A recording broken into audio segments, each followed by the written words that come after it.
सब काम हो जाए के चाहिए, बुझला? बड़का बाबू, सुगंधी के गांव छोड़ा देला से मोहब्बत कम ना हो जाई।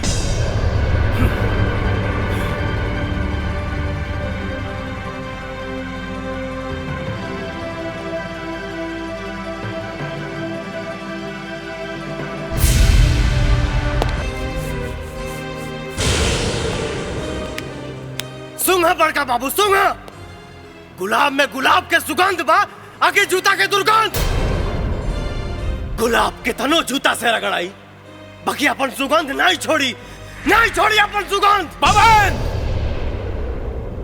तहार बाबूजी जिंदा नहीं खन, यही से इतना ऊंचा आवाज हम तो हर सुन रहल बानी। दुर्गंध और सुगंध के शिक्षा हमरा के मत दा, लेकिन एक बात कान खोल के सुन ला। दुर्योधन चौधरी के खानदान के बहू वो चमटोली के लड़की ना बन सकेले। हाँ, ना बन सकेले। ठीक बा, अगर वो ही घर के बहू नहीं बन सके तो ये भवानीपुर के भूमिहार के लड़का वो चमटोली में घर दमाद तो बन सकेला बड़का बाबू। इस सवाल के जवाब तोहार मामा तोहरा के दी हैं, हम ना। और हमार हिस्सा के दी? हम देव तोहरा के, और तू अपना हिस्सा के जगह जमीन बेच के चमटोली में जाके घर बना ली है। पैसा रोटी, पैसा दाल और पैसा बादल लाल लाल। ना बड़का बाबू ना, पैसा रोटी पैसा दाल, अरे पैसा बात काले काल। जब आदमी के परछाई आदमी से बढ़न हो जाए ना, तो समझ लेवे के चाहे कि सूरज डूबे के समय हो गइल बा। तो ही जे काहे नहीं चल गइला और जाए के समा जाता सुगंधिया के साया में। बड़का बाबू, सुगंधी चौधरी खानदान के बहुरिया हिया, बहुरिया। सुगंधिया मत कहो के। अरे वाह, आइलिन न गैलिन फलान बहु कहलिन है। अब हम देखता नहीं कि तू ओकरा से कैसे मिले जाला। चला चला अंदर चला चला। दीदी, दीदी।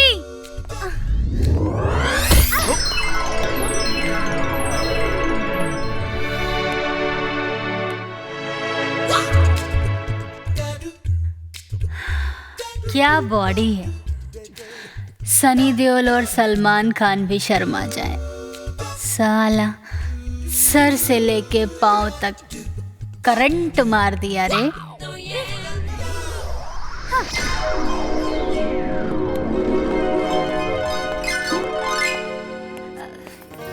ढोर जी, धीरे के झटका जोर से लगल हा कि जोर के झटका धीरे से। प्रतीक्षा हमार बहिनी है, हमार बात करे में इजीली, झटका मारे में बिजली। दीदी, दीदी। प्रणाम दीदी। खुश रह। और घर में माई बाबूजी ठीक बा लोग? हाँ। यह पवन हवे। हाँ। यही सांड के तब बधिया कह के पहल बनावे के बा। तू फ्रेश होके खाना खा के आराम कर। ठीक बा। आज से हम तहरा के प्यार के फार्मूला सब बताई। हम तहर प्रोफेसर और तू हमार स्टूडेंट। हम तहरा के बताई कि आज के बाद से तहरा का करे के बा। ठीक बा। चल। हाँ।